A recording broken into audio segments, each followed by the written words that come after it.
Hello बच्चों, प्रश्न पढ़ते हैं। m द्रव्यमान का एक पिंड एक अन्य 2m द्रव्यमान के स्थिर पिंड से सीधे संघट्ट करता है। इस प्रक्रिया में टकराने वाले पिंड का ऊर्जा ह्रास होगा। तो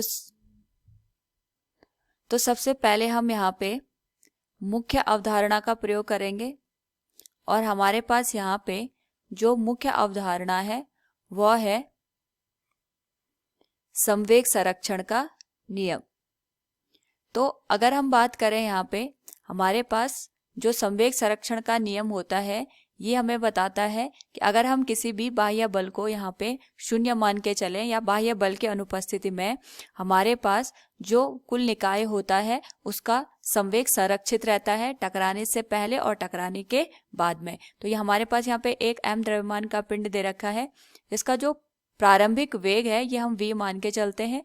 ये इस तरीके से हमारे पास जो दूसरा 2m द्रव्यमान का पिंड है उससे जाके टकरा रहा है और जो 2m द्रव्यमान का हमारे पास यहाँ पे पिंड है वो स्थिर अवस्था में। स्थिर अवस्था का मतलब ये हो गया इसका जो वेग होगा ये शून्य होगा। ये दोनों एक दूसरे से टकराते हैं, यहाँ पे इनके बीच में संघट्ट होता है और संघट्ट होने के बाद ये सीधे संघट्ट हो रहा है। सीधे संघट्ट होने का मतलब ये हो गया यहाँ पे अप्रत्यास्थ संघट्ट हो रहा है। अप्रत्यास्थ संघट्ट का मतलब होता है कि यहाँ पे टकराने के बाद दोनों जो पिंड होते हैं ये दोनों से चिपक जाते हैं और एक ही वेग के साथ यहाँ पे गति करने लग जाते हैं। तो यहाँ पे इनका जो टकराने के बाद का वेग है इसको हम v डैश मान के चल लेते हैं। तो इस स्थिति में अगर हम संवेग संरक्षण का नियम प्रयोग करें तो इसके अनुसार हमारे पास यहाँ पे टकराने से पहले और टकराने के बाद का कुल संवेग यहाँ पे समान रहेगा। तो हम लिख सकते हैं टकराने से पहले संवेग बराबर हो जाएगा हमारे पास यहाँ पे टकराने के बाद संवेग। तो संवेग का जो हमारे पास यहाँ पे सूत्र होता है वो होता है द्रव्यमान गुणा वेग। तो टकराने से पहले जो m पिंड था उसका जो संवेग होगा ये होगा m गुणा v प्लस जो हमारे पास दूसरा पिंड है उसका संवेग तो शून्य हो जाएगा क्योंकि उसका वेग यहाँ पे शून्य है। टकराने के बाद दोनों जुड़ जाते हैं एक दूसरे से तो कुल हमारे पास यहाँ पे वेग हो जाएगा m प्लस 2m और दोनों का वेग समान है तो हम इसको v डैश यहाँ पे लिख लेते हैं। तो ये हो जाएगा m गुणा v बराबर 3m गुणा v डैश। तो v डैश का जो मान है टकराने के बाद जो वेग है अगर हम इसको देखें तो m से m हमारा हट जाएगा, ये बन जाएगा v बटे 3 के बराबर। यानी टकराने के बाद जो दोनों हमारे पास पिंड है एक दूसरे से जुड़ने के बाद v बटे 3 वेग से यहाँ पे गति करेंगे। प्रारंभिक वेग से 1/3 के साथ ये यहाँ पे गति करने लग जाएंगे। यहाँ पे निकालना है कि ऊर्जा में कितने का ह्रास हुआ होगा। तो यहाँ पे हमारे पास जो पिंड m था अगर हम उससे टकराने से पहले उसका टकराने के पहले पिंड m की ऊर्जा तो ये हो जाएगी क्योंकि गति कर रहा है तो यहाँ पे हम गतिज ऊर्जा लेंगे 1/2 गुणा द्रव्यमान गुणा वेग, इसका v था तो v का वर्ग हो जाएगा। और यही चीज अगर हम देखें टकराने के बाद जो पिंड हमने लिया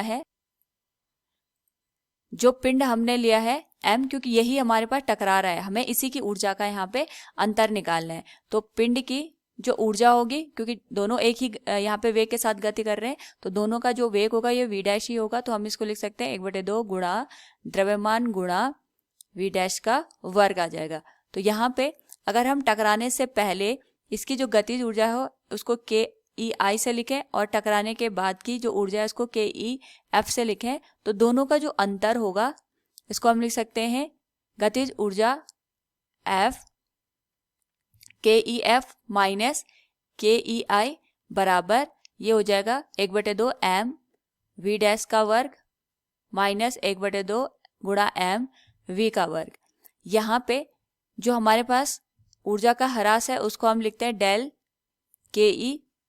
तो यहाँ पे v डैश का अगर हम मान रखते हैं तो ये हो जाएगा v बटे 3 का वर्ग माइनस 1/2 गुणा v गुणा वेग का वर्ग या v का वर्ग। तो यहाँ पे जो हमारे पास एक जैसे राशि है उनको हम बाहर कॉमन ले लेते हैं तो ये हो जाएगा 1/2 गुणा द्रव्यमान गुणा v का वर्ग और ये बच जाएगा हमारे पास 1/9 माइनस 1 के बराबर। तो जो हमारे पास यहाँ पे ऊर्जा का अंतर है या ऊर्जा का ह्रास है उसको हम डेल के ई से दिखा रहे हैं।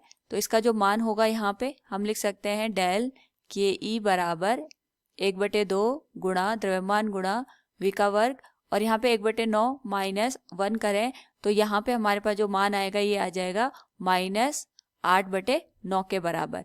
तो 1/2 mv का वर्ग अगर हम इसको देखें तो ये हमारे पास प्रारंभ टकराने से पहले जो प्रारंभिक गतिज ऊर्जा थी उसको दर्शा रहा है। तो जो हमारे पास गतिज ऊर्जा का ह्रास है अगर हम उसको लिखें तो इसका मान हो जाएगा -8/9 गुणा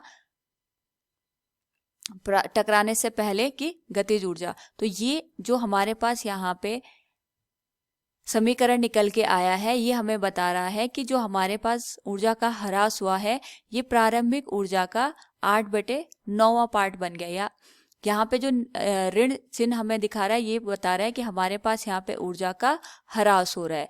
तो दिए गए प्रश्न से अगर हम देखें तो हम कह सकते हैं इस प्रक्रिया में टकराने वाले पिंड की ऊर्जा का ह्रास क्या होगा, ये हो जाएगा -8/9 गुना हो जाएगा ये प्रारंभिक गतिज ऊर्जा का। उम्मीद है आपको समझ में आया होगा। धन्यवाद।